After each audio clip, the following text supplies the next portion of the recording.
જૂનાગઢ શહેરના જોશીપરા અંડરબ્રિજમાં વરસાદી પાણી ભરાવાની સમસ્યાથી શહેરીજનો પરેશાન છે। સ્થાનિકોનો આક્ષેપ છે કે વર્ષોથી ચોમાસા દરમિયાન અંડરબ્રિજની આ જ સ્થિતિ રહેવાથી તે બંધ રહે છે। અનેક રજૂઆતો છતાં બ્રિજમાંથી પાણીના નિકાલની કોઈ વ્યવસ્થા કરવામાં આવી નથી અને જેના કારણે આખું ચોમાસું વાહન ચાલકો અને રાહદારીઓ માટે બ્રિજ બંધ રહે છે। અંડરબ્રિજ બંધ રહેવાના કારણે સ્થાનિકોને 1 કિલોમીટર ફરીને જવું પડે છે તો રાહદારીઓ નિયમ વિરુદ્ધ જઈને રેલવેના પાટા ઉપરથી પસાર થવા મજબૂર થયા છે। અંડરબ્રિજમાંથી પાણીના નિકાલની વ્યવસ્થા કરવા સ્થાનિકો માંગ કરી રહ્યા છે। વરસાદ થયા ત્યારથી બંધ થઈ જાય છે। 7-7, 8-8 દિવસ સુધી પાણીનો નિકાલ થતો નથી। નગરપાલિકા કોઈ આવતી નથી અને ઉપરથી અમે પગ ચાલીને જાય છીએ તો ઉપરથી રેલવે પોલીસ પણ અમને હેરાન કરે છે અને આનો કોઈ નિકાલ છે નહીં। ચોમાસું આવે એટલે 4 મહિના બંધ જેવું માની લ્યો ને એવું જ અહીંયા થાય છે। પાણીનો નિકાલ કંઈ થતો નથી ક્યારેય અને અઠવાડિયે દવાથી પાણી ભર્યું રહે તો પાછો વરસાદ આવી જાય। રાજકોટના ધોરાજીમાં રોડ ઉપર દૂષિત ગટરનું પાણી ફરી વળ્યું છે। ધોરાજીના જેતપુર રોડ ઉપર ભૂગર્ભ ગટરનું દૂષિત પાણી ફરી વળતા શહેરીજનોને મોટી હાલાકી ભોગવવાનો વારો આવ્યો છે। ધોરાજીના જેતપુર રોડ ઉપર ઘણા સમયથી રોડ રસ્તાઓ ટ્રાફિક અને ગટરની સમસ્યાથી સ્થાનિક લોકો ત્રસ્ત બન્યા છે। સ્થાનિકોએ જણાવ્યું છે કે શહેરના નગરપાલિકા અને તંત્રને અનેક વખત રજૂઆત કરવા છતાં સમસ્યાનો ઉકેલ આવ્યો નથી। હવે તંત્રને જાણ કરવાની જે તમે વાત કરો છો, તંત્રના અધિકારીઓ આ રોડ ઉપર રોજ નીકળે છે અને આ સમસ્યા બધાને દેખાય છે તો આમાં રજૂઆત કરવાની ન હોય, એની મેળે એને દેખાવું જોઈએ ને એની મેળે એને સમસ્યા સોલ્વ કરવી જોઈએ। પંચમહાલમાં જમીનના વળતર મામલે ખેડૂતોએ વિરોધ કરી આવેદનપત્ર પાઠવ્યું। ગોધરા તાલુકામાંથી પસાર થતા અમદાવાદ-ઇન્દોર હાઈવેમાં સંપાદિત થયેલી જમીનના યોગ્ય વળતર માટે ખેડૂતોએ માંગ કરી। ખેડૂતોનું કહેવું છે કે ગત 2010માં ઓરવાડા કેવડિયા સહિતના ગામોના ખેડૂતોની જમીન અને મકાન માર્ગના નવીનીકરણ દરમિયાન સંપાદિત થયા હતા, જેમાં ખેડૂતોને નજીવું વળતર ચૂકવાયું છે, જેને લઈને ખેડૂતો છેલ્લા 14 વર્ષથી ધક્કા ખાઈ રહ્યા છે, રજૂઆત કરી રહ્યા છે, તેમ છતાં કોઈ ઉકેલ આવ્યો નથી। આજે પણ તેમને નાયબ કલેક્ટર પાસે મોકલી દેવામાં આવ્યા હતા અને ખેડૂતોએ રજૂઆત કરી છે, ત્યારે જો તેઓની સમસ્યાનો ઉકેલ નહીં આવે તો તેમની માંગણીઓને યોગ્ય ન્યાય નહીં આપવામાં આવે તો ગાંધી ચિંધ્યા માર્ગે તેઓ આંદોલન કરશે તેવી તેમણે ચીમકી ઉચ્ચારી છે।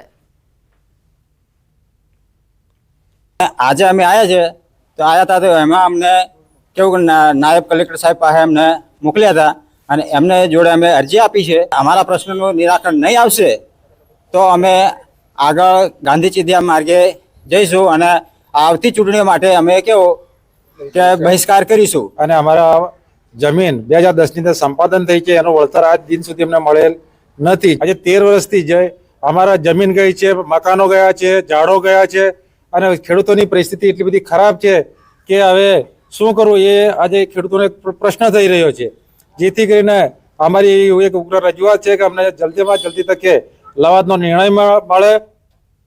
સમાચારોમાં હાલ રોકાઈશું એક બ્રેક માટે।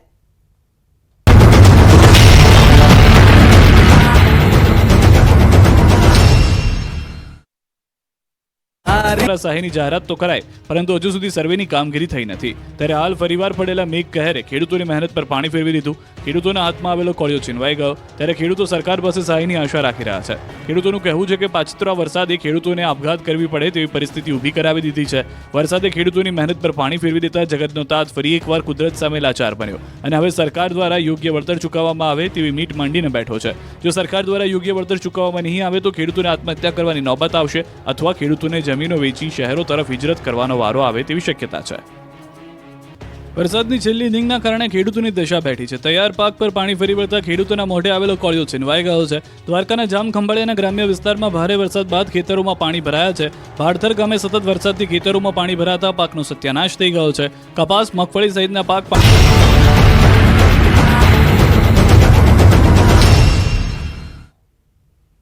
બ્રેક બાદ આપનું સ્વાગત છે। રાજકોટથી સમાચાર છે। મહાનગરપાલિકા સંચાલિત ઢોર ડબ્બામાં આજે 10 ગાયોના મોત થયા છે।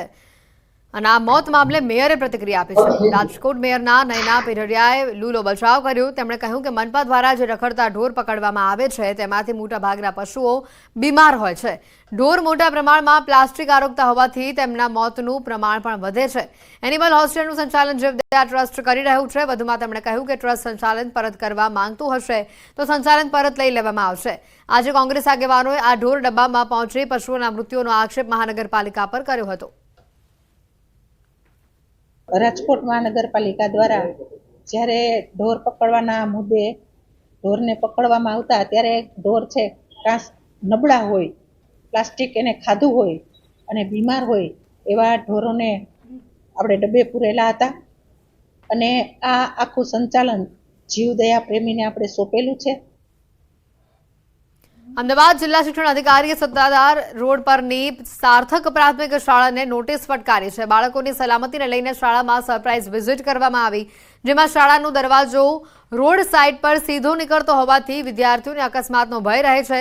શાળા સંચાલકોને બાળકો મામલે સેફટી પ્રિકોશન્સ લેવા તાકીદ કરવામાં આવી છે. તો આ સમગ્ર મામલે જિલ્લા શિક્ષણ અધિકારીએ કહ્યું છે કે સલામતીના પગલાં નહીં લેવાય તો શાળાના વર્ગો બંધ કરવાની પણ ફરજ પડી શકે છે. સાથે શાળાને આ મામલે જવાબ રજૂઆત જિલ્લા શિક્ષણ અધિકારીએ આદેશ કર્યો છે. અમે અસલામત જણાતા અમે નોટિસ આપી છે અને એમનો ખુલાસો માંગ્યો છે. આગામી દિવસોમાં એમના ખુલાસાને ધ્યાને રહી સેફટી પ્રિકોશન જો કરવામાં આવશે તો બરાબર છે, નહીં કરવામાં આવે તો અમે આગામી સમયમાં વર્ગો બંધ કરવા માટેની કાર્યવાહી પણ કરીશું. અમદાવાદના સત્તાધાર 4 રસ્તા પર સોલા રોડ પર આવેલી સાર્થક સ્કૂલ છે કે તેને અમદાવાદ જિલ્લા શિક્ષણ અધિકારીએ સોકોઝ નોટિસ ફટકારી છે. બાળકોની સલામતીના ભાગરૂપે અમદાવાદ જિલ્લા શિક્ષણ અધિકારી દ્વારા અહીંયા સરપ્રાઇઝ ચેકિંગ કરવામાં આવ્યું હતું અને તેમાં ક્યાંક ને ક્યાંક અહીંયા જે સ્કૂલ જે છે તે કોમ્પ્લેક્સમાં 2જા માળે અને 3જા માળે ચાલી રહી છે અને જે સ્કૂલનો જે દરવાજો જે છે તે સીધો રોડ પર ઉતરી રહ્યો છે. એટલે કે બાળકો જે અભ્યાસ કરીને જ્યારે છૂટે છે ત્યારે સીધી સીડી છે તે રોડ સાઈડ આવે છે અને તેના કારણે ક્યાંક ને ક્યાંક બાળકોની સલામતી જોખમાય છે, બાળકોને અકસ્માત થવાનો ભય રહે છે અને તેને લઈને સેફટી પ્રિકોશન જે છે તે રાખવા માટે અમદાવાદ જિલ્લા શિક્ષણ અધિકારીએ સ્કૂલને તાકીદ કરી છે અને સ્કૂલને નોટિસ ફટકારી છે. આગામી દિવસોમાં જો સ્કૂલ દ્વારા કોઈપણ પ્રકારના સેફટી પ્રિકોશન લેવામાં નહીં આવે તો સ્કૂલના વર્ગો બંધ કરવાની જે છે નિર્ણય પણ કરવામાં આવશે તેવું જિલ્લા શિક્ષણ અધિકારીએ આદેશ કર્યા છે. કેમેરામેન ખેંગા રાઠોડ સાથે સંજય ટાંક, ન્યૂઝ 18 ગુજરાતી, અમદાવાદ. વડોદરામાં પૂરના સંકટની વચ્ચે chief fire officer Parth Brahmbhatt સામે ફરિયાદ નોંધાવાઈ છે. નશાની હાલતમાં ફાયર જવાનને માર માર્યાની ફરિયાદ નોંધાવાઈ છે. પીડિતે રાવપુરા પોલીસ મથકમાં ફરિયાદ નોંધાવી છે. ફાયરકર્મીને જાનથી મારી રાખવાની ધમકી આપી હોવાનો આ ફરિયાદમાં ઉલ્લેખ કરવામાં આવ્યો છે. જીઆઈડીસી ફાયર વિભાગના ફાયર જવાન અમરસિંહ ઠાકોરે ફરિયાદ નોંધાવી હતી. પૂરની સ્થિતિ અંગે નીચાણવાળા વિસ્તારોમાં અનાઉન્સમેન્ટ માટે બોલાવેલા કર્મીને ગાળો બોલીને નશાની હાલતમાં માર મારતા હોસ્પિટલમાં દાખલ કરવામાં આવ્યા. ચીફ ફાયર ઓફિસરે આંખ, કપાળ, લમણાના ભાગે ગળદા પાટુનો માર માર્યો. મારામારી દરમિયાન ચીફ ફાયર ઓફિસરે છૂટી બોટલ માર્યાનો પણ આરોપ મુકાયો છે. રાવપુરા પોલીસે ફરિયાદના આધારે વધુ તપાસ હાથ ધરી છે. અગાઉ પણ chief fire officer Parth Brahmbhatt વિવાદમાં આવી ચૂક્યા છે. અમારી ડ્યુટી 3 થી 11 ની હતી અને 11 થી નાઇટ આખી નાઇટ કરવાની ઇમરજન્સીમાં, એટલે 2 ડ્યુટી કરવાની હતી.